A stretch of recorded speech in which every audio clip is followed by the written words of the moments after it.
Auzubillahi minasyaitonirrajim. Bismillahirrahmanirrahim. Assalamualaikum warahmatullahi wabarakatuh. Alhamdulillahi rabbil alamin wa bihi nasta'in. Asyhadu an la ilaha illallah wahdahu la syarikalah wa asyhadu anna sayyidana Muhammadan abduhu wa rasuluh. Allahumma salli wa sallim wa barik ala sayyidina Muhammad wa ala alihi wa sahbihi wa barik wa sallim. Qala rabbi shrah li sadri wa yassir li amri wahlul 'uqdatam min lisani yafqahu qawli. Amma ba'd. Qala Allah subhanahu wa ta'ala, ya ayyuhalladzina amanu kutiba alaikumus siyamu kama kutiba alal ladzina min qablikum la'allakum tattaqun. Shadaqallahul azim. Amma ba'd.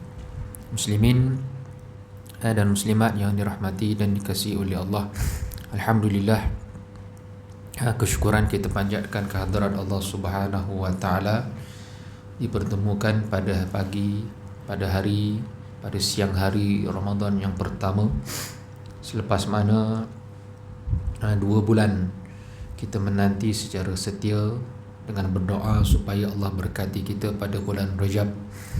Kemudian kita juga meminta kepada Allah supaya berkati kita pada bulan Sya'ban dan sampaikan kita pada Ramadan. Dan hari ini doa yang kita panjatkan itu, Allah perkenankan kita semua dipanjangkan usia sehingga ke Ramadan pada hari ini. Alhamdulillah, di atas sifat kemanusiaan ditambah dengan sifat keimanan, selayaknya menjadi suatu kebahagiaan bagi orang beriman ialah apabila mampu ataupun dapat berpeluang untuk melaksanakan perintah Allah sebagaimana yang sepatutnya. Apabila Allah memerintahkan kita solat, maka bagi orang beriman tidak akan ada perkara yang melapangkan dirinya kecuali memenuhi perintah Allah. Maka dia akan rasa terpanggil untuk solat subuh. Kemudian bila tiba waktu zuhur, dia terpanggil untuk menunaikan solat fardu zuhur. Begitulah seterusnya pada waktu asar, maghrib dan isyak. Dan setiap kali berjaya melaksanakan perintah Allah, dia akan rasa lapang. Begitu juga dengan ibadah puasa. Selayaknya bagi orang Islam, walaupun kita semua mengetahui memang kita akan berhadapan dengan ujian lapar dan dahaga, ditambah dengan cuaca yang sangat panas, maka semua itu adalah kesukaran-kesukaran yang amat memenatkan. Tetapi kita meyakini kebahagiaan kita adalah sewaktu berbuka puasa nanti. Ada orang dia sanggup bohong kan, puasa tak? Puasa pada teguk air dah tadi kan. Jadi kita tak pasti di manakah kebahagiaan bagi orang yang melaksanakan ketaatan secara sambil lewa dan dia mendakwa bahawa dia telah melaksanakannya dengan baik. Ada disebutkan oleh para ulama tentang disiplin ataupun sistem ibadah puasa ini sebagai suatu perkara yang besar di sisi umat Islam. Ada 6 poin yang disebutkan oleh seorang ulama tentang kefahaman daripada ayat 183 apabila Allah Ta'ala memerintahkan kepada kita untuk berpuasa. Ayat yang masyhur yang sudah tentu akan diulang setiap kali awal Ramadan, kutiba alaikumus siyam, difardukan ke atas kita berpuasa sebagaimana telah pun difardukan kepada umat sebelum ini. Allah menyebutkan kepada kita ayat-ayat yang berbentuk perintah. Di dalam Al-Quran adanya ayat-ayat yang disebutkan sebagai ayat hukum. Biasanya sifat ayat hukum ini dia direct to the point. Bahasanya adalah bahasa yang paling mudah difahami, tidak perlu untuk membelik tafsir baru kita akan faham, ataupun memerlukan kepada kita memiliki tahap kepandaian yang tinggi baru kita akan faham. Seumpama apabila Allah Ta'ala memerintahkan ya ayyuhalladzina amanu, wahai orang-orang beriman, Allah Ta'ala memerintahkan kepada kita untuk menunaikan solat 5 waktu. Apa nama tu? Apa ayat puasa, ayat solat. Di tengah-tengah hari dia lupa pula. Nampak sangat sedang berpuasa kan. Dia tak bagi. Allahumma salli ala sayyidina. Kalau ayat puasa kutiba alaikumusiyam, jelas. Walaupun Allah tak gunalah perkataan furida, wujiba, tetapi perkataan kutiba itu adalah wording yang digunakan untuk memaksudkan wajib. Maka perkataan ini tak payah ada master, tak ada PhD pun, kita semua pendidikan yang biasa-biasa pun kita faham maksud dia. Ini adalah ayat perintah. Hanya kita akan tanya macam mana cara nak puasa, macam mana cara nak sembahyang. Maka semua ni yang perlu kita pelajari. Ayat-ayat hukum di dalam Al-Quran pendekatannya jelas. Cuma adalah beberapa dakwaan yang menyebutkan adanya perintah-perintah yang jelas, tetapi dia kata tak jelas. Seumpama perintah bagi orang perempuan untuk menutup aurat, memakai tudung, ada dakwaan yang mengatakan di dalam Al-Quran tak ada ayat yang memerintahkan orang perempuan suruh tutup aurat ataupun pakai tudung. Ini contoh-contoh golongan yang cuba menyeleweng daripada kefahaman yang sebenar. Walhal Syekh Ali As-Sabuni dalam satu karyanya menyenaraikan ayatil ahkam, tafsir ayatil ahkam, tafsir ayat-ayat hukum di dalam Al-Quran, menyenaraikan perintah-perintah yang ada di dalam Al-Quran terhadap orang Islam.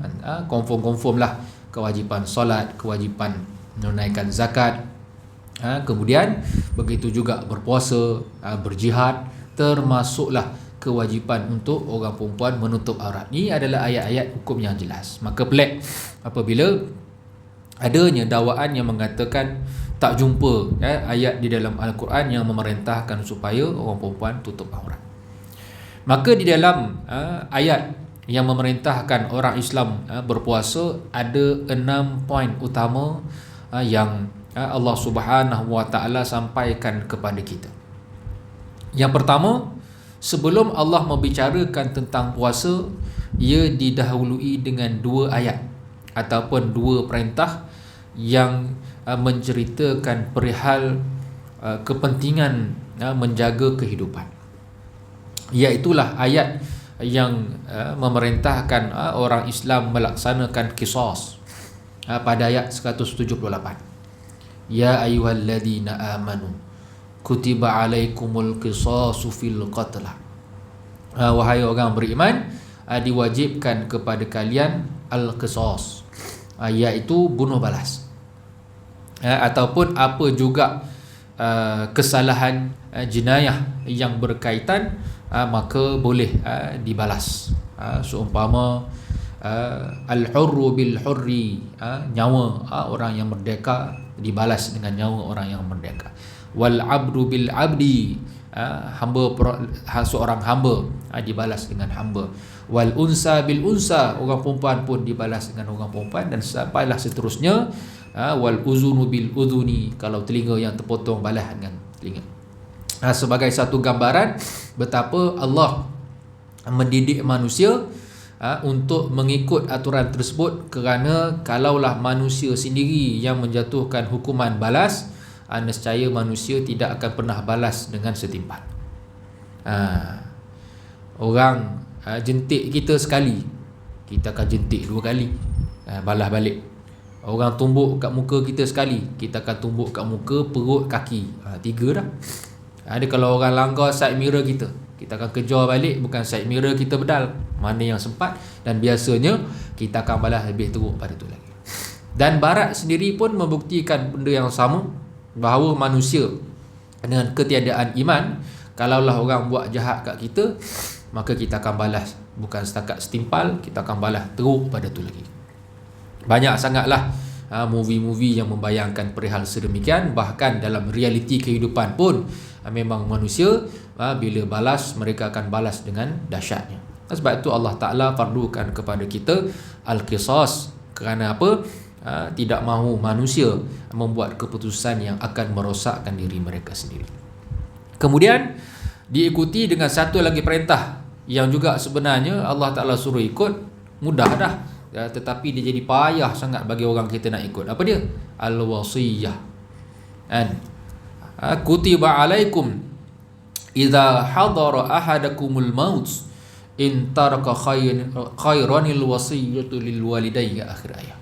Apabila diwajibkan ke atas kalian apabila adanya salah seorang daripada kalangan kalian yang mati, meninggalkan harta, maka adanya hukum wasiat.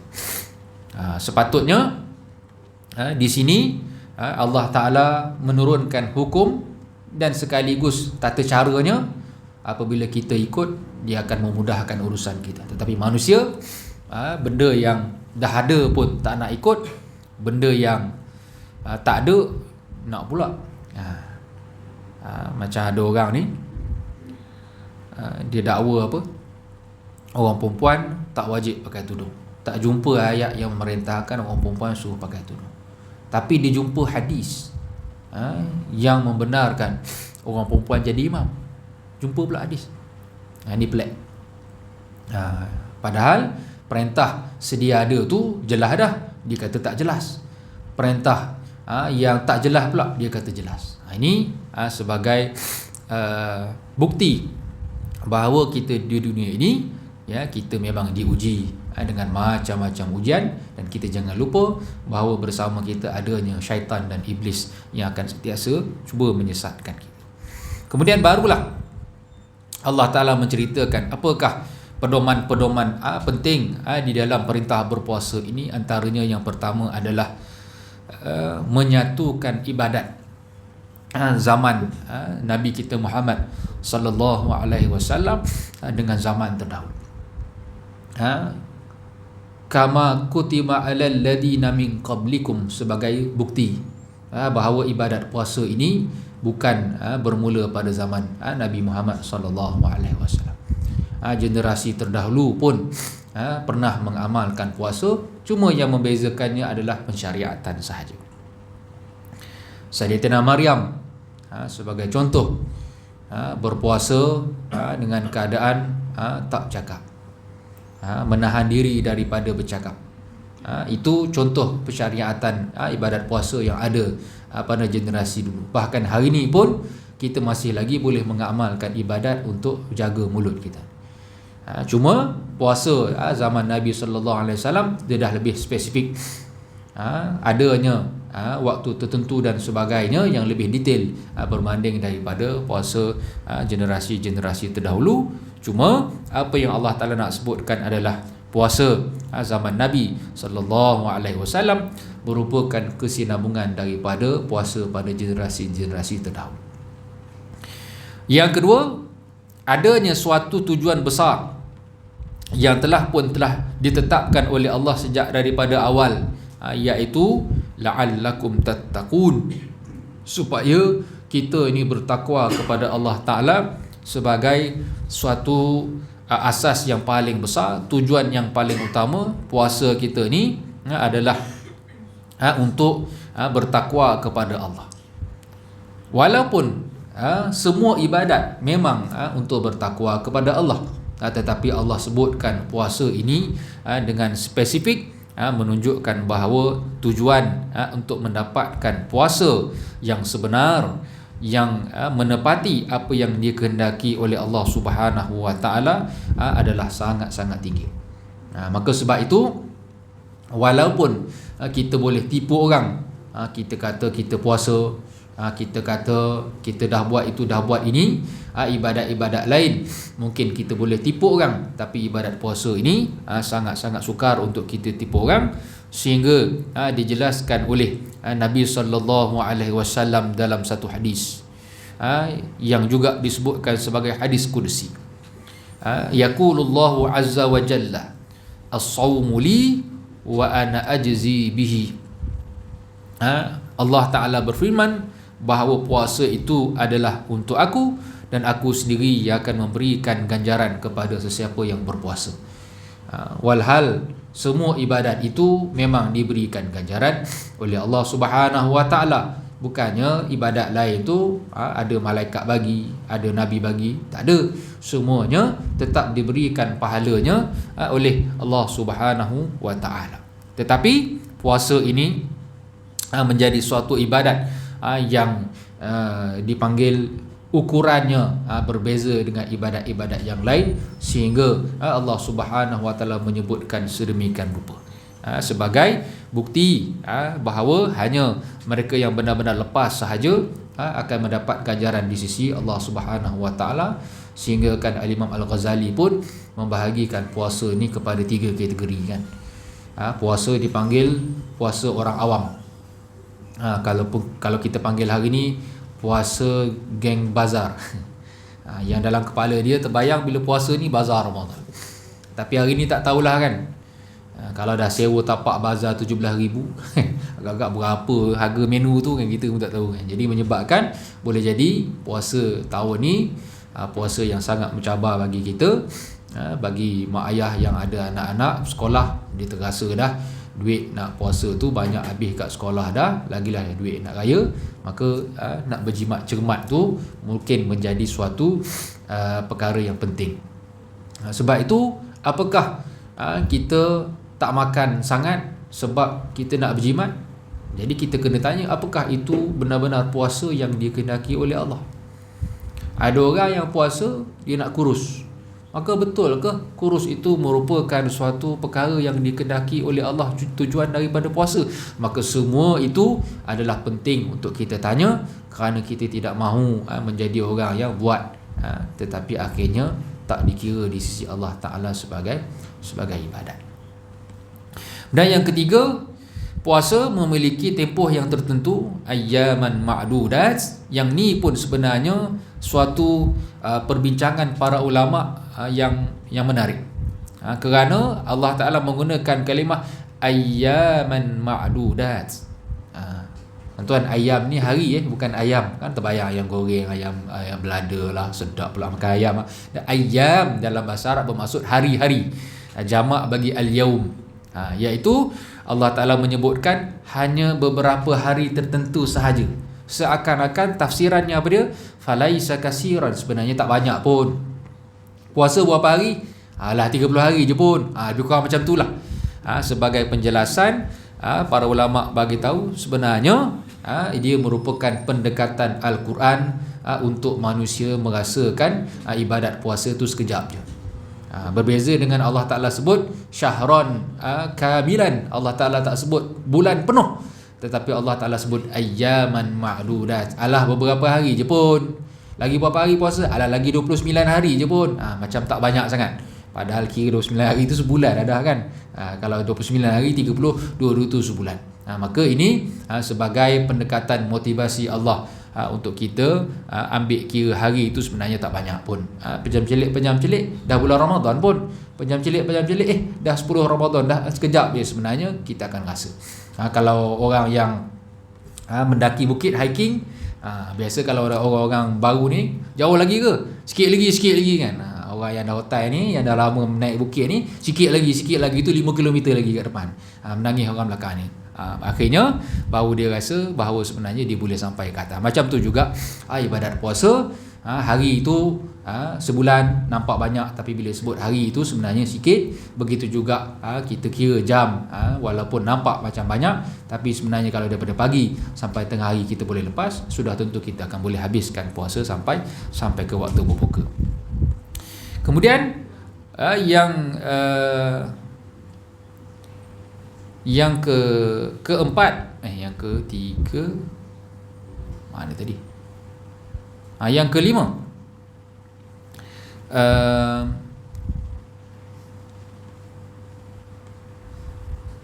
tatawwu'us siyam atau tatawwu'ul it'am khairun lil mutatawwi'in fid dunya wal akhirah, iaitu orang yang berpuasa secara sukarela ataupun orang yang memberi makan secara sukarela akan mendapat kebaikan yang banyak dunia dan akhirat. Allah Ta'ala kata apa? Faman tatawwa khairan fahuwa khairul lah. Agama walaupun menyuruh kita melakukan ibadat puasa, tetapi Allah sangat-sangat menggalakkan orang Islam apabila melakukan ibadat, lakukanlah secara sukarela, lakukanlah secara sepenuh hati, nescaya kita akan dapat macam-macam kebaikan. Kemudian yang paling penting sekali Allah Ta'ala sebutkan tujuan puasa ini adalah laisa lit-ta'zib bal lit-tadrib wat tahzib. Tujuan Allah Ta'ala memerintahkan kita puasa bukan untuk menyeksa manusia, bahkan dia merupakan suatu pendidikan. Bukti Allah Ta'ala menjadikan dia sebagai suatu pendidikan. Orang nak puasa ni lebih mudah berbanding daripada bulan-bulan lain. Kadang-kadang kita ajak kan, sebagai contoh kan, jom datang masjid, jom pergi surau. Tapi bulan Ramadan dia boleh jadi datang automatik. Dia boleh datang automatik. Kita punyalah jenuh ajak puasa surat Isnin Khamis, puasa hari putih, tak puasa-puasa. Tapi bila datang bulan Ramadan, boleh pula engkau puasa, tak sahur pun relax lagi, boleh tahan lagi puasa. Bermaksud itu juga memberikan kepada kita jawapan sebenarnya keberkatan yang Allah berikan dalam bulan Ramadan ni berbeza dengan bulan-bulan yang lain. Kita tak payah nak bersungguh sangat ajak, orang akan datang. Kemudian Allah Ta'ala sebutkan wa antasumu khairul lakum in kuntum ta'lamun, dan berpuasa itu adalah lebih baik kalaulah kita tahu, sebagai usaha untuk manusia ini benar-benar berusaha untuk berpuasa. Yakinlah kebaikan-kebaikan bila kita berpuasa dari aspek kesihatan, fizikal sudah tentulah. Hari ini kita semua berkongsi rasa yang sama. Apa dia? Bukan rasa lapar, rasa kurus. Kan? Betul tak hari ni? Apa pasal rasa kurus je hari ni kan? Baru hari pertama puasa. Bermaksud dari aspek kesihatan, selama ni kita rasa kita penat, rupa-rupanya sebenarnya kita banyak makan. Tapi bila kita puasa, kita akan rasa badan rasa lebih fit. Satu. Bulan lain punya payah nak tinggal rokok, tapi bila bulan puasa boleh je tinggal siang hari kan. Boleh je sebenarnya kan. Bermaksud kita akan rasa keberkatan bulan puasa itu akan lebih mengarahkan kita buat benda baik secara semula jadi berbanding daripada bulan-bulan lain.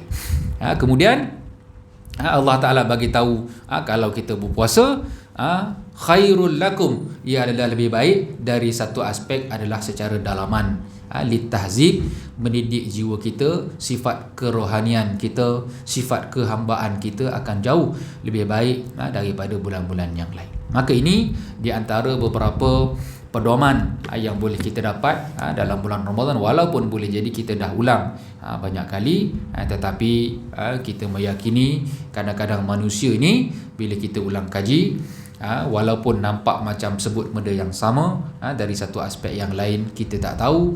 Bila hati kita akan dijentik, maka kita tidak boleh jemu untuk mengulangi benda-benda yang sama. Boleh jadi perkara yang kita dah dengar tahun lepas tak membekas pun dalam diri kita, tetapi bila kita dengar hari ni, kita dengar tahun ni, kita akan rasa lebih berkesan kepada diri kita. Satu perkara yang boleh kita jadikan penting dalam bulan Ramadan ini adalah bagaimana usaha kita untuk mendekati Al-Quran. Kalau bulan isu umat Islam di Gaza yang diserang, dari satu aspek positif yang kita boleh lihat adalah bagaimana Allah Ta'ala mencampakkan hidayah kepada sebahagian besar daripada orang bukan Islam terhadap ajaran Islam. Kita sedih, kita rasa sangat-sangat hiba. Bulan Mac ni sebenarnya ada tiga peristiwa yang besar yang berlaku. Satu cerita sejarah, duanya cerita semasa yang selayaknya menginsafkan kita orang Islam. Yang pertama adalah peristiwa kejatuhan Kerajaan Osmaniyah. Tepat 3 Mac 1924 kalau tarikh rasminya lah. Kalau tarikh tak rasminya lama dah jatuh. Sultan Abdul Hamid yang kedua, last dia naik tu dijatuhkan pada tahun 1909. 1909 tu kerajaan Uthmaniyah sebenarnya tak ada sultan dah. Sultan yang naik lepas tu anak beranak lah, lepas Sultan Abdul Hamid tu adik dia, kemudian diganti dengan anak beranak dan juga Sultan Abdul Majid. 3 sultan lepas Sultan Abdul Hamid ni boneka je, tak ada apa dah, tak ada function pun. Kalau ikutkan lama dah jatuh. Tetapi kalau rasminya yang disebut 3 Mac 1924 dah genap dah 100 tahun. Tetapi kita tak boleh buat apa pun. Hanya menjadi angka sebutan sahaja. Oh, jatuh 100 tahun dah. Oh, 101 tahun dah. Oh, hanya tu saja yang kita mampu buat. Umat Islam sewaktu mula-mula khilafah diisytiharkan, tak ada, orang Islam pada waktu tu bangkit melawan. Tetapi generasi demi generasi akhirnya sampailah ke hari ni. Generasi hari ni adalah generasi sebahagiannya yang tak ambil pot pun, dah jatuh, nak buat macam mana? Tak payah nak kembalikan balik zaman tu, tak payah. Ini realiti orang Islam hari ini, kerana kita tidak membaca sejarah sebagaimana yang sepatutnya. Peristiwa yang kedua adalah peristiwa serangan umat Islam di Gaza lah. Tahun ni dah nak masuk 5 bulan dan dah masuk Ramadan pun, kita sambut dengan kurma, kita sambut dengan ayam masak kurma, tetapi mereka sambut dengan kurma-kurma yang kita beli, ta'udzubillah min zalik, yang sebenarnya produk keluaran Israel. Antara kurma yang memang kita kena jaga-jaga, kurma Mekjol. Kurma tu memang kurma Palestin, tetapi mesti kena ambil tahu siapa yang keluarkan dia. Kena tengok kat label tu. Satu hal. Tapi satu isu lagi, kalau orang tu beli kemudian di packaging balik, maka kita berserah diri kepada Allah sajalah. Kurma Mekjol ni sedap, macam makan musangking lah. Dia raja segala kurma ni Mekjol. Besar dia tu sebiji itu cukup dah, kenyang dah. Terasa. Kalau tuan-tuan makan 3 biji pun rasa-rasa tak larat dah nak makan. Kalau kita nak beramal sunnah makan 7 biji tak larat. Kurma dia besar sungguh, kenyang. Lembut-lembut gitu. Tak boleh cerita lebih-lebih, terliur. Tapi memang sedap. Jadi kurma tu memang made in Palestin. Tetapi kita risau kita terbeli daripada pengeluar-pengeluar Israel. Kerana orang Palestin mana boleh usahakan tanah dah. Semua tanaman-tanaman tu hak milik orang Palestin, tetapi hasil mahsulnya dirampas oleh orang Israel. Sama dengan pokok zaitun. Buah zaitun paling sedap, paling berkhasiat Palestin. Tapi yang ambil, yang usahakan semua tu adalah orang Israel. Maka hari ni mana-mana produk-produk yang kita tahu ataupun kita ragu-ragu, tak payah belilah, tinggalkanlah. Sebagai satu komitmen tinggi kita terhadap umat Islam di Palestin. Itu je yang kita boleh buat pun sebenarnya. Boikot dengan doa, ni je. Kalau dua ni kita malas buat dah, sebenarnya kita tak ada nilai dah dari sisi agama Allah Ta'ala, kerana kita tak membantu apa-apa pun kecuali 2 benda ni sahaja. Peristiwa ketiga, dalam bulan Mac ni ada hari yang dinamakan sebagai Hari Wanita Sedunia kan? Hari orang lelaki tak ada. Kalau ada pun kita tak ingat lah kan? Tarikh bini, lahir bini pun kita tak ingat. Tiba-tiba nak ingat tarikh lahir bini seluruh dunia kan? Tak ada kerja kan? Cuma yang kita risaukan adalah kebangkitan wanita sedunia. Bukanlah sebahagian besarnya bukan datang daripada ajaran Islam, datangnya dengan arus nak perjuangkan orang lelaki sama hak dengan orang perempuan. Orang perempuan boleh lebih daripada orang lelaki. Orang perempuan boleh buat macam-macam benda yang sifatnya nak bersaing dengan orang lelaki. Kita pun tak faham nak bersaing setara mana kan.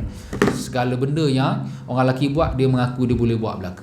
Orang lelaki jadi imam, dia pun nak jadi imam juga. Yang ni kita kata barah yang sepatutnya diinsafi oleh orang Islam, betapa orang Islam sedang semakin jauh daripada ajarannya sendiri.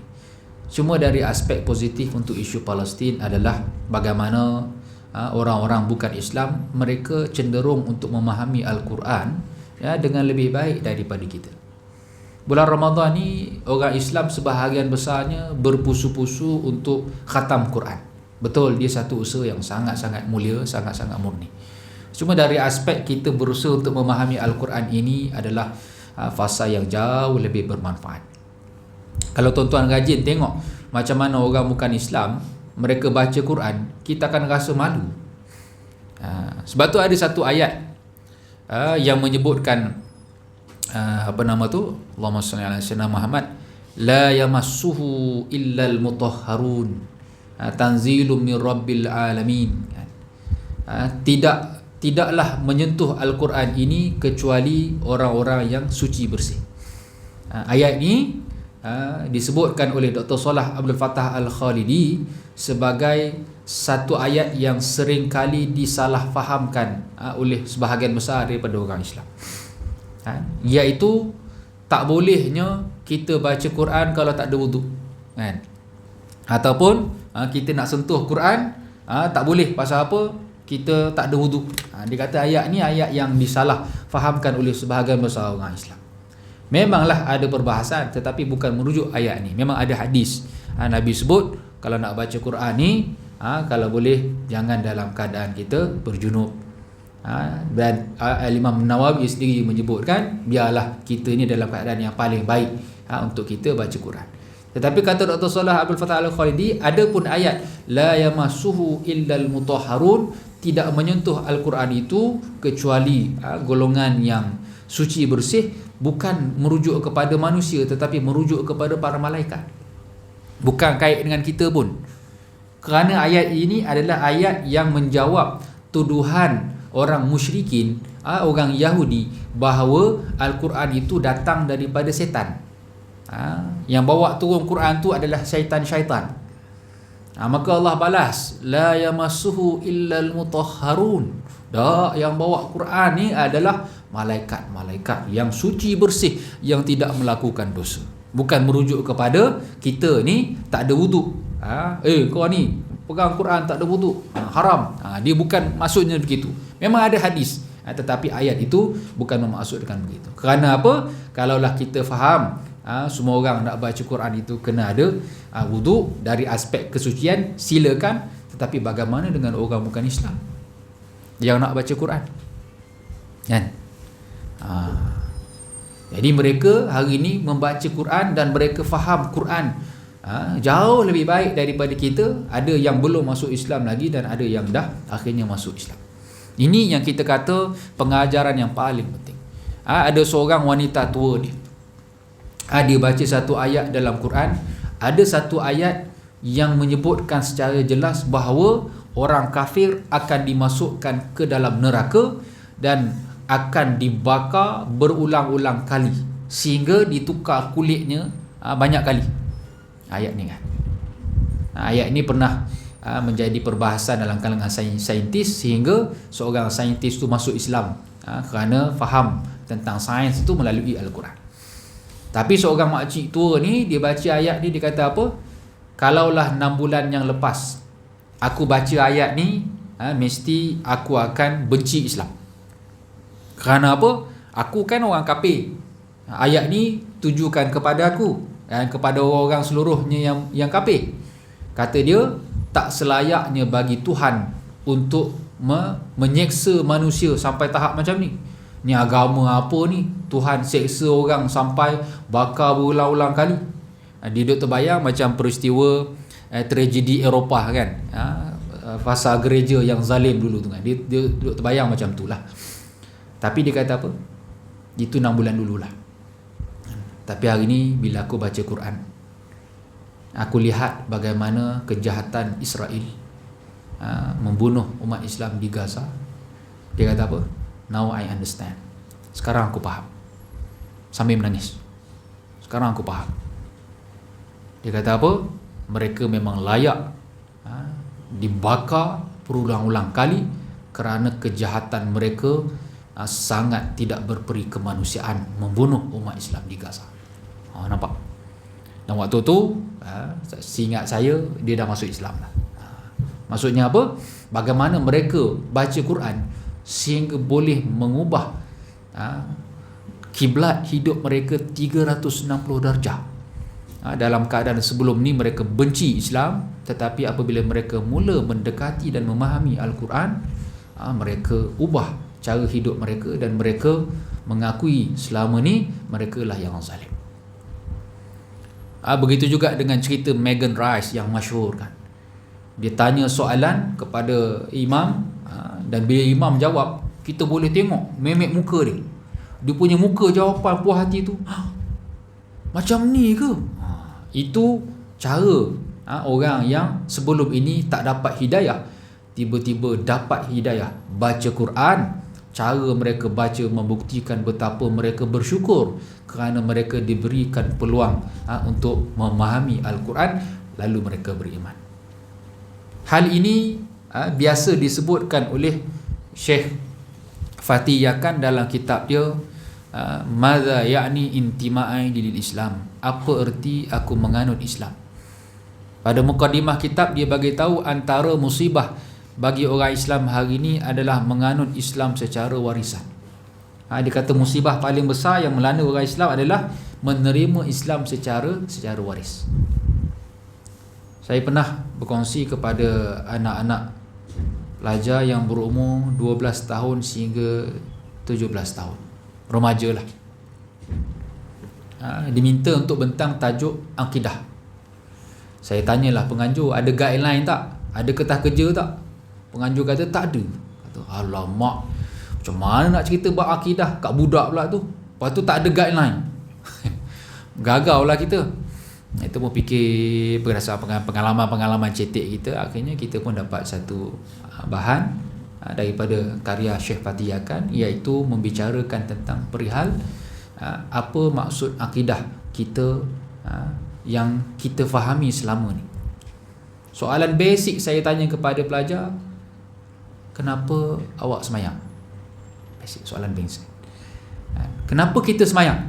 Siapa boleh jawab? Kita minta pelajar-pelajar respon. Maka jawapan sebahagian besarnya, kenapa semayang? Kerana mak suruh, kerana ayah suruh. Kalau budak asrama, kerana cikgu suruh, kerana warden suruh. Ini remaja ni, umur 13 hingga 17. Kalau itulah jawapannya,